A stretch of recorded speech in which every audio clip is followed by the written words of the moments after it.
අද උඹ ගාව වස පුස්බයි. ඔයාගෙන අදුණු සබන් තමයි මම ගාන්නේ. ගානකොට මාව මතක් වෙනවද? සබන් කැටි අතට ගත්තම මතක් වෙනවා. ඒ වෙලාවේ තමයි මට කිඹුමක් ගියේ. ලෝභකමට නුගා ඉන්න එපා. හොඳට ගහගන්න. ඉස්සල්ලාගෙන අදුණු සබන් වලට වැඩිය මේවල පේන වැඩි. ඔයා සිනමා නිලිය පාවිච්චි කරන සබන්නේ ඒකයි පෙන රැපි. බොණ්ඩ මුකුත් නැද්ද? බෝතලේ කාමරේ ඇඳයට මං අරන් එන්නම්කෝ.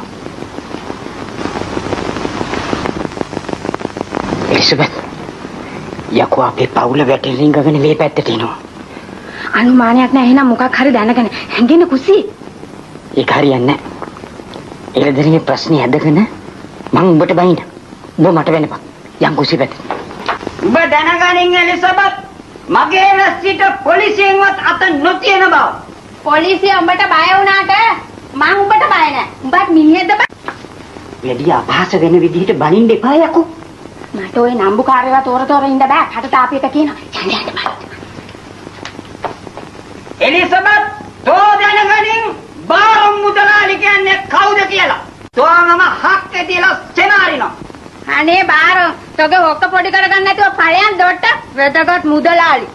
මේ මට අපහාස වෙන විදියට කතා කරන්න එපා. තෝ කට බහැවුවේ නැත්තම් මම වහනවා තෝගේ කට. අනේ පාංකඩ මුදලාලියෝ තෝගේ අහුව කට වහගන්න. මොකද මේක තේරුම? නෑ අත යන් පොඩ හෙලගන්නකෝ. තෝ මගේ ගෑණීට උදේ හවහා මල් තියලා වැඳතිය. කොහාටද? මල් තියලා වඳින්නේ. ඉන්නේ. ඒකත් මට කියලා දීපියකෝ. තුක් නැදකින් පිට්ටු බම්බුවා. මේ එලිසබතෝ තෝ මගේ සල්ලම් වෙන්නේ නැතුව ඉඳපිය. තෝට නම ගන්නේ. පයින්. දාන්න. නේ උඹ ඵලයන් පැත්තකට මං ඒ ඔක්කොම බලා ගන්න. මේ විහිළු නෙමෙයි මට ගහුවත් මාත් ගහනවා. කවුද යකෝ තෝප් එක විහිළුව දාවේ? අත්තරින්න මම ඕකිට මම හොඳ පාඩකම් පුදන්නත්. එලිසබෙත් අත්තරින්න. උඹ ඵලයන් පැත්තකට. ඔයා මොකද ඒක පැත්තකට යන්නේ කිව්වේ?